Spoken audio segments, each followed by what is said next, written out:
Bharuch cyber crime police station ખાતે ગુનો નોંધાયેલ જે 006/2025 જે ગુનાની અંદર બીએનએસ આઈટી એક્ટ ઉપરાંત એટ્રોસિટીની કેટલી કલમ લાગેલ હતી। જે ગુનાની અંદર એવું હતું કે સોશિયલ મીડિયાની અંદર આદિવાસી સમાજના વિરુદ્ધમાં કોઈ અભદ્ર ટિપ્પણી કરવામાં આવેલી હતી કોઈ શખ્સ દ્વારા। જે ગુના અન્વયે રેન્જ આઈજી શ્રી સંદીપસિંહ સાહેબ તેમજ ભરૂચ એસપી શ્રી મયુર ચાવડા સાહેબ દ્વારા સ્પષ્ટ સૂચના આપવામાં આવેલી હતી કે આ પ્રકારના આરોપીને જલ્દીથી પકડીને તેની વિરુદ્ધ કાયદેસરની કાર્યવાહી કરવામાં આવે। જે સૂચના અન્વયે એલસીબી પીઆઈ એમપી વાળાની ટીમ દ્વારા એક સઘન તપાસ હાથ ધરવામાં આવેલી હતી કે જેની અંદર હ્યુમન ઇન્ટેલિજન્સ તેમજ ટેકનિકલ સર્વેલન્સની મદદથી ગણતરીની કલાકોમાં જ આ આરોપીની અટક કરવામાં આવેલી હતી અને તેને શોધી કાઢેલ હતી। જે આરોપીનું નામ હતું પિયુષ ગિરી ઉર્ફે લાલભાઈ ગોસ્વામી।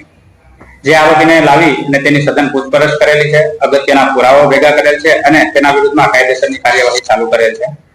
આ ગુના અન્વયે રેન્જ આઈજી સંદીપસિંહ સાહેબ તેમજ ભરૂચ એસપી શ્રી મયુર ચાવડા સાહેબ દ્વારા સ્પષ્ટ સૂચના આપવામાં આવે છે કે અગર સોશિયલ મીડિયાની અંદર કે બીજા કોઈ પણ માધ્યમ દ્વારા કોઈ પણ સમાજ વિરુદ્ધ અગર એની સોશિયલ મીડિયાની અંદર કોઈ પણ અભદ્ર ટિપ્પણી કરવામાં આવે કે તેમને લાગણી દુભાઈ જેવું કોઈ પણ કૃત્ય કરવામાં આવશે તો તેના વિરુદ્ધ કડકમાં કડક કાર્યવાહી કરવામાં આવશે।